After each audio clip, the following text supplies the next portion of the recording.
So over spring break, I was able to visit the Tidepools, and I'm really glad that I did.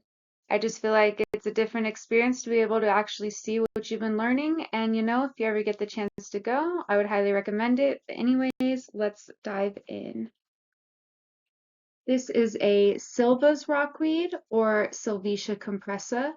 And sorry in advance if I butcher any of these, but this is a type of brown algae. This one was about 2 to 3 feet long, and I found them up in the high intertidal zone. This is an algae, not a plant, because it lacks the structure of a true plant and instead has things like a thallus, blades, and holdfast. Their holdfast helps them secure onto things like rocks so they can be protected from waves. And these long exposed blades here are good for the algae to absorb sunlight for photosynthesis. They also reproduce sexually by releasing gametes into the water, and their gametes are a great source of nutrients for other marine organisms, having them play a large role in the marine food web. This interesting creature here is known as a by-the-wind sailor, or Velella velella, and these belong to the phylum Cnidaria. They lie on top of the ocean and rely on the wind to move, which is how they got their name. They display radial symmetry, meaning they can be divided into equal parts around a central point, and all of those pieces would be identical. Now, if you look around the edges here, you'll see these little tentacle-looking things, and those are their pneumatocysts. These help them sting and catch their prey, and their diets mostly consist of zooplankton, making them carnivores.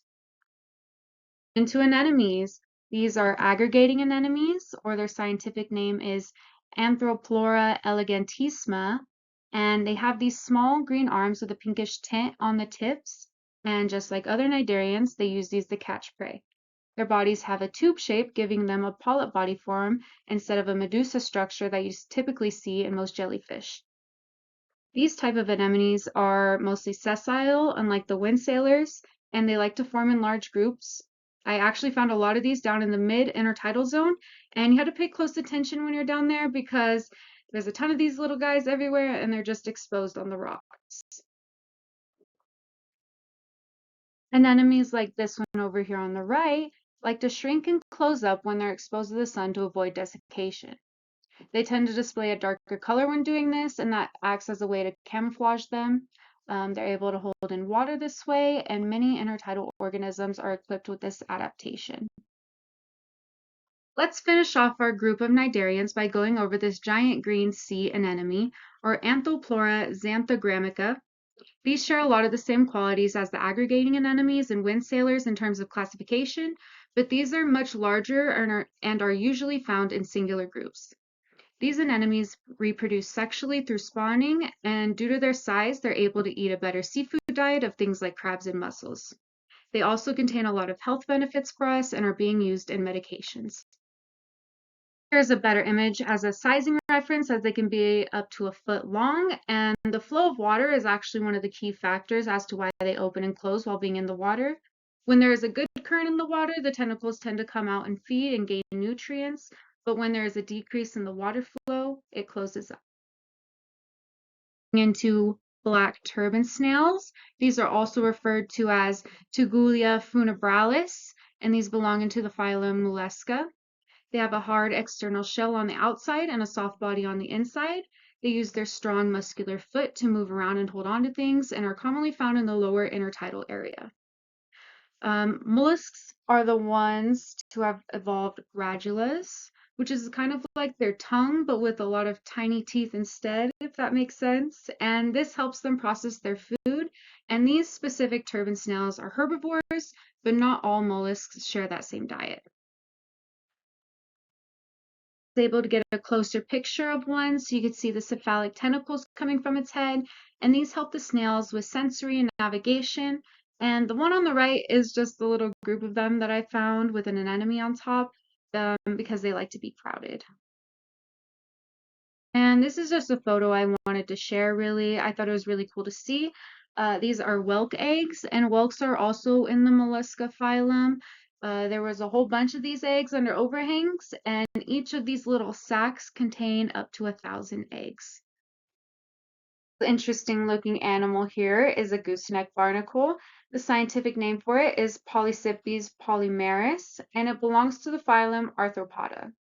They have an exoskeleton that kind of acts as a shield to protect them from predators in harsh conditions.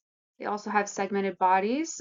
So this long, scaly neck-looking thing here is called the pedicle, and the head is called a capitulum. Once they have reached adulthood, they become sessile and start reproducing. They are hermaphrodites, which mean they have both male and female reproductive systems, and they reproduce sexually. A little fun fact is that their reproductive organs are inside their head. Little arthropod I found was this little hairy hermit crab, and I cannot pronounce its genus species name at all. I'm sorry. Their segmented bodies are divided into a head, thorax, and abdomen, and their stomachs are what goes inside the shells because, they be changing their shells. And you can kind of see his jointed legs and claws. That is a prominent trait amongst arthropods. They also have an advanced nervous system. So if you look closely to where his antennas start, you can see his two eyes. They have something called compound eyes. So their sight is similar to a fly's. It's like your vision is split into 1,000 different pictures, but they all get processed as one. Finishing up on our arthropods here, this is a striped shore crab. I thought that these were really cute, and I found quite a few of them in the intertidal zones. Their scientific name is Pachygrapsis crassips. They have an exoskeleton that protects them along with jointed legs. Arthropods go through a process called molting, where they shed their exoskeleton in order to grow. And they exhibit bilateral symmetry, which means if you were to cut them in half, both sides would be identical. These crabs are actually pretty small, but they can be very territorial. Next up, we have a purple sea urchin, or a Strongylocentrotus purpuratus, and these belong to the Echinoderm phylum. These animals lack a brain, but are able to navigate through the waters using their senses and tube feet. Their tube feet are powered through a water vascular system, and these sea urchins use this system to feed and breathe as well.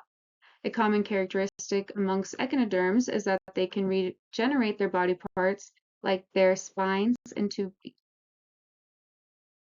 Finishing up, sea urchins can use their spines to dig holes into rocks so that they can bury themselves for protection. This picture is a good example of that, and all around them you can see red coralline algae, which is part of their diet. And that is all. I hope my presentation was able to help some of you get some good notes, and I wish everyone luck on our final exam. Thank you.